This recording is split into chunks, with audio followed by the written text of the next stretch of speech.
સ્થાનિક સ્વરાજ્યની ચૂંટણીનું આવતીકાલે પરિણામ રાજકીય વિશ્લેષક પ્રશાંત ગઢવીએ પ્રતિક્રિયા આપી। મતદાનની ટકાવારીના આંકડા હજુ આવી રહ્યા છે। સાર પછીની આ પહેલી ચૂંટણી ભાજપને ફાયદો કરાવશે। નીરસ મતદાનને જોતા રાજકીય પક્ષો મતદારોને બહાર કાઢવામાં નિષ્ફળ રહ્યા। કોંગ્રેસના ઉમેદવારોની નિષ્ક્રિયતા વધુ દેખાઈ। અમદાવાદમાં 48માંથી 35 વોર્ડમાં ભાજપ મજબૂત છે। ઓછું મતદાન સામાન્ય રીતે ભાજપને લીડ વધારતી હોય છે। ઇલેક્શન કમિશનના આંકડા ઓફિશિયલી બીજે દિવસે 11 વાગ્યા પછી આપણી પાસે આવતા હોય, 12 વાગ્યા પછી એ પ્રમાણે આંકડા જે આવે છે। હવે એસઆઈઆર થયા પછીની આ પહેલી ચૂંટણી, એક તો ગરમીની વાત હતી, બીજું રાજકીય પક્ષો ક્યાંક ને ક્યાંક હજી પણ મતદારોને બહાર કાઢવામાં થોડા નિષ્ફળ નીવડ્યા। ભારતીય જનતા પાર્ટી અમદાવાદની પરિપ્રેક્ષમાં વાત કરીએ તો અમદાવાદના 48 વોર્ડમાં લગભગ 35 કરતાં વધારે વોર્ડ એવા છે જ્યાં ભાજપ ખૂબ જ મજબૂત છે। સમાચાર અમદાવાદમાંથી। આવતીકાલે અમદાવાદ કોર્પોરેશન ચૂંટણીની મતગણતરી ગુજરાત કોલેજમાં 21 વોર્ડની મતગણતરી થશે। ઇલેક્શન કમિશનની ગાઈડલાઈન પ્રમાણે 3 લેયરમાં પોલીસી સિક્યુરિટી ગોઠવવામાં આવે છે। એસઆરપી, લોકલ પોલીસ, હથિયારી પોલીસ અને સિવિલ પોલીસ બંદોબસ્તમાં હાજર રહેશે। મતગણતરી સેન્ટરમાં એક કંટ્રોલ રૂમ રહેશે, જેથી આખા કમ્પાઉન્ડમાં નજર રાખવામાં આવશે। બંદોબસ્તની તમામ લેયર પર સુરક્ષા હેતુ માટે બોડી સ્કેનર લગાવવામાં આવે છે। જેસીપી, ડીસીપી, એસીપી અને પીઆઈથી સ્તરના 600 જેટલા પોલીસ કર્મચારી બંદોબસ્તમાં ખડે પગે રહેશે।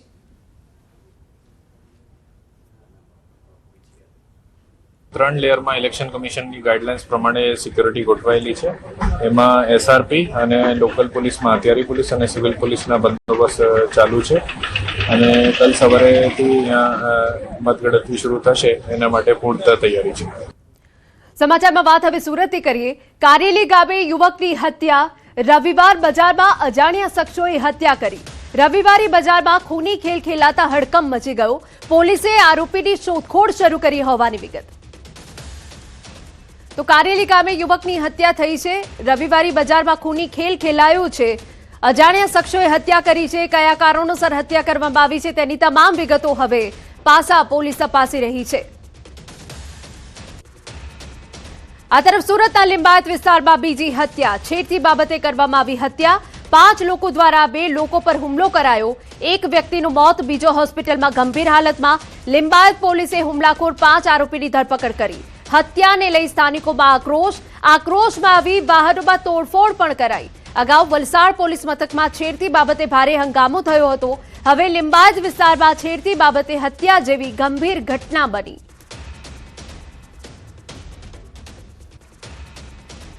સુરતના લિંબાયત વિસ્તારમાં હત્યાની એક ચોંકાવનારી ઘટના સામે આવી। કલ્પના નગર પાસેથી પસાર થઈ રહેલા એક વાયરમેનની ગળા પર ચપ્પુના ઘા ઝીંકી હત્યા કરી દેવામાં આવી। જૂની અદાવત રાખી હત્યા કરાઈ હોવાનું પ્રાથમિક અનુમાન।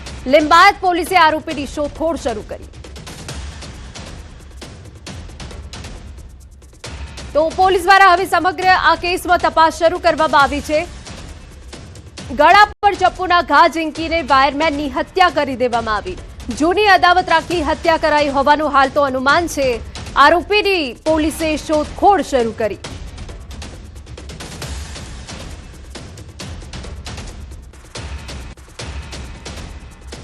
બ્લુ ડ્રમ મુસ્કાન કેસી મર્ડર મિસ્ટ્રી જેવો બનાવ ગુજરાતના સુરતમાં બન્યો।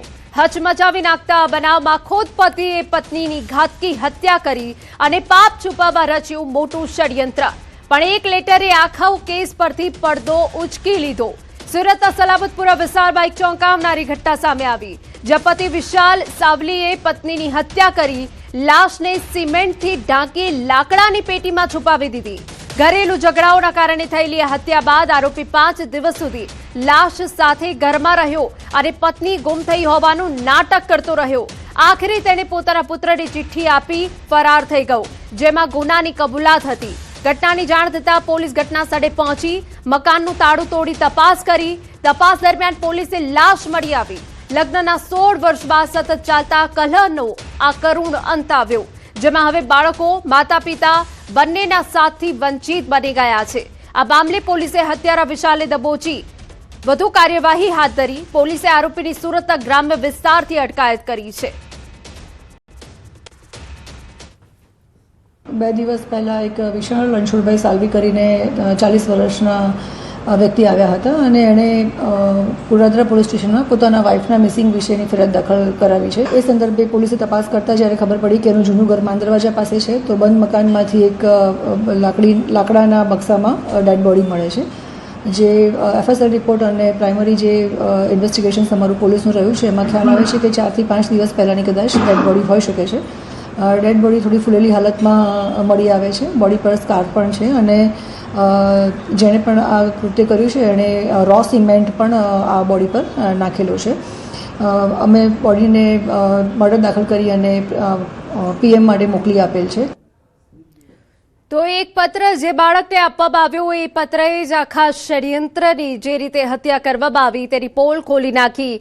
પોલીસ લાશ સુધી પહોંચી ગઈ અને તે બાદ આ ઘટના સામે આવી. પરંતુ આ અલગ અલગ 4 તસવીરો અમે આપને બતાવી રહ્યા છે કે સુરત હવે ક્રાઇમ સિટી તરફ આગળ વધી રહ્યું છે.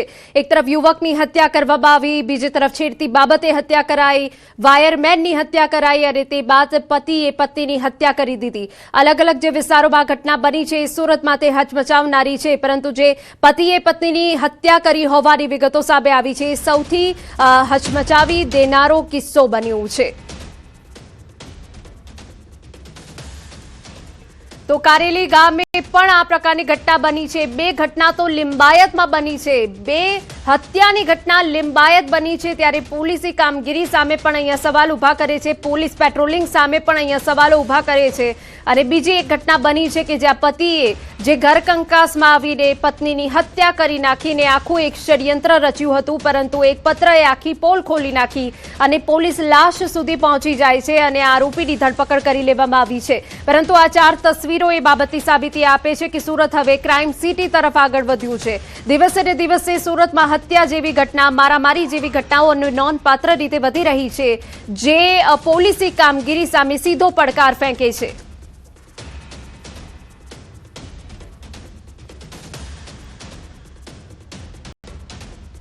અમારા સંવાદદાતા કીર્તેશ વધુ વિગતે વાત કરવા જોડાયા છે. કીર્તેશ, અલગ અલગ 4 હત્યાની ઘટનાઓથી ચકચાર મચી છે, શું વિગત? બિલકુલ, સુરતમાં એક જ દિવસમાં હત્યાની ઘટનાઓનો સિલસિલો શરૂ થયો હતો. ખાસ કરીને સૌપ્રથમ તો સુરતના ઘોડાદરા વિસ્તારમાં રહેતી શિલ્પા નામની મહિલાની હત્યાની ઘટના સામે આવી છે. તેના પતિએ જ સલાબતપુરા વિસ્તારમાં આવેલા એક મકાનમાં લઈ ગયા બાદ તેનું ગળું ટૂંપો આપી હત્યા કરી નાખી હતી. ત્યારબાદ તેને એક લાકડાની પેટીમાં નાખી ઉપરથી સિમેન્ટ નાખી દીધો હતો. જોકે પોતાની પત્ની ગુમ થયાની વિગતો પોલીસને આપી હતી, પણ જ્યારે પકડાઈ જાય તે બીકે ચિઠ્ઠી લખી પોતાના પુત્રને આપી હતી અને ચિઠ્ઠીના આધારે 25 તારીખે ઘટસ્ફોટ થયો હતો. જોકે આ પ્રથમ ઘટના હતી. ત્યારબાદ સુરતનો લિંબાયત વિસ્તાર છે કે ત્યાં પણ હત્યાની ઘટના બની છે. કહી શકાય કે યુવતીની છેડતી બાબતે હત્યા બની છે. 5 લોકો દ્વારા એક યુવક પર જીવલેણ હુમલો કરવામાં આવ્યો છે અને ત્યારબાદ તેની ઘાતકી હત્યા કરવામાં આવી છે. અને સૌથી મોટી વાત છે કે લિંબાયત વિસ્તારમાં જ એક વાયરમેન પસાર રસ્તેથી થતો હતો, ત્યાં તેની હત્યા કરવામાં આવી છે. સામાન્ય અદાવત રાખી, જૂના ઝઘડાની અદાવત રાખી હત્યા કરવામાં આવી છે. ત્યારે અન્ય જગ્યા પર કહી શકાય કે સલાબતપુરા વિસ્તારમાં જ ભંગારનો વેપાર કરતા એક યુવકની હત્યાની ઘટના, એટલે કે એક જ દિવસમાં 4 જેટલી ઘટના સામે આવતા ચકચાર મચી જવા પામી છે. બિલકુલ, આભાર.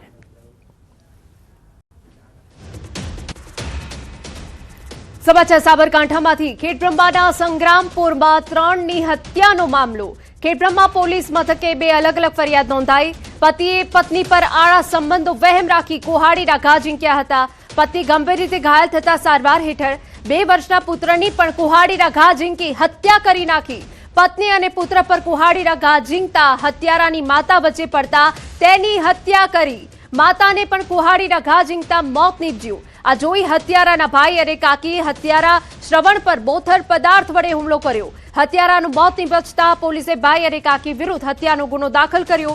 ઘટનામાં 2 વર્ષના પુત્ર, માતા અને હત્યારાનું મોત નીપજ્યું. પત્ની ગંભીર રીતે ઇજાગ્રસ્ત થઈ છે.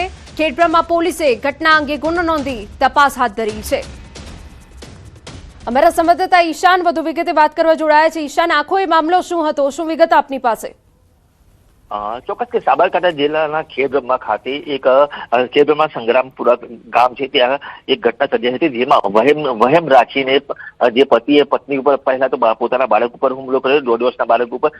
ત્યારબાદ તેની માતા વચ્ચે પાછા માતા ઉપર હુમલો કર્યો હતો અને બાદમાં જે વ્યક્તિ છે એમની પત્ની ઉપર હુમલો કર્યો હતો અને જેના કારણે પુત્રનું ઘટના સ્થળે મોત થયું હતું. ત્યારબાદ માતા અને પત્ની ગંભીર રીતે ઘાયલ થતા તેમને સારવાર ખસેડવામાં આવ્યા, જ્યાં માતાનું પણ સારવાર દરમિયાન મોત થયું હતું. આ ઘટનાની જાણ થતા જ આસપાસના જે સંબંધીઓ છે ત્યાં દોડી ગયા હતા અને જેના કારણે બચાવમાં તેના જે મરણ જનારના ઉપર હુમલો કર્યો હતો અને જેના કારણે જે એ વ્યક્તિનું પણ મોત થયું હતું. એટલે કહી શકાય કે એક સાથે ત્રણ હત્યાઓ થઈ હતી અને આ સમગ્ર મામલે ખેડબ્રહ્મા પોલીસે તપાસ હાથ ધરી છે. નોંધનીય છે કે હાલ જે પત્ની છે, પત્નીની તબિયત